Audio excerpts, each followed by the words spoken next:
प्रेम देखना है और त्याग देखना है तो आप रामायण को देख डालो। प्रेम अद्भुत है।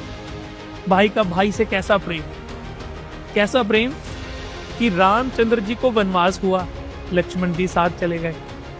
भाई रामचंद्र जी ने तो अपने पिता की 2 वचनों का पालन किया, लेकिन लक्ष्मण जी के लिए कोई वचन नहीं था, वो भी साथ चले गए।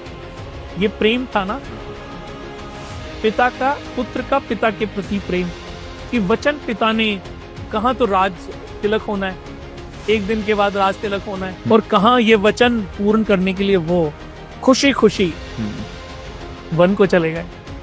और लक्ष्मण जी के लिए कोई वजह नहीं थी, लेकिन अपने भाई से प्रेम इतना था वो साथ चले गए। जब भरत जी वापस आए तो उन्होंने अपनी माता से तो जो भी लड़ाई झगड़े किए वो किए, लेकिन उन्होंने कहा कि मैं तो रह ही नहीं सकता उनके बिना, जहां मेरा भाई नहीं है मैं रह ही नहीं सकता।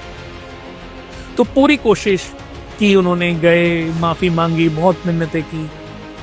तो उन्होंने कहा कि तो ये पिता का वचन था और मैं अपने कुल का, हमारे पीढ़ी में तो सबसे पहले इक्ष्वाकु वंश ही हुआ है। इक्ष्वाकु वंश जो ब्रह्मा जी के 10 मानस पुत्र में से एक इक्ष्वाकु वंश। इक्ष्वाकु यानी कि इच्छा से उत्पन्न। कश्यप ऋषि, कश्यप से मनु जो सूर्य भगवान का जन्म हुआ, सूर्य भगवान से मनु जिनके पास मनु स्मृतियां थी उनका जन्म हुआ। तो मनु और शत्रुपा यानी कि मनु और उनकी पत्नी इस धरती पर आने वाला पहला जोड़ा था, पहले मनुष्य थे। तो इन्होंने ही इस सृष्टि को, आज कोई भी अगर पूजा पाठ करते हैं तो हम कई बार कश्यप, अगर गोत्र पता नहीं है तो कश्यप, क्योंकि कश्यप ऋषि की ही हम संतान हैं। ये तो याद है। तो ऐसे ही सृष्टि की रचना आगे बढ़ती चली गई।